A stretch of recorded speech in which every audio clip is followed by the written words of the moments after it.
So guys, এই আপনার সবাইকে অনেক ভালো আছেন? আলহামদুলিল্লাহ আমি অনেক ভালো আছি।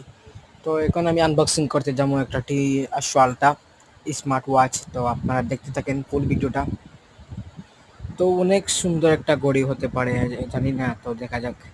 তো এখন আমি আনবক্সিং করতেছি, স্টিকার করতেছি। একটু ওয়াইট করতেছেন আপনারা, তো ওয়াইট করেন। দেখলেন তো আমি আনবক্সিং করলাম, তো এখন স্টিকারটা উঠাইলাম। তো ঘড়িটা একটা বেল্ট পাইছি আমি, বেল্ট পাইছি একটা কমলাই colour belt and smart watch, Apple smart watch. তো অন করা যাক, অন করা যাক। তো অবশেষে অন হয়েছে, দেখা যাক কি হচ্ছে। মোবাইল ঘড়িটি কি ভালো কন্ডিশন আছে? তো ঘড়িটির অনেক ভালো কন্ডিশন, ঠিক আছে। তো সেকেন্ড হ্যান্ড ঘড়ি। তো আশা করি সবাই অনেক অনেক ভালো আছেন, সুস্থ থাকেন, ভালো থাকেন। ঘড়িটি অফ করে তো ইরাম। ওকে, সবাই ভালো থাকেন, সুস্থ থাকেন, আলহামদুলিল্লাহ। পরবর্তী ভিডিওতে দেখা হবে। সবাই অনেক ভালো আছেন, ভালো থাকেন।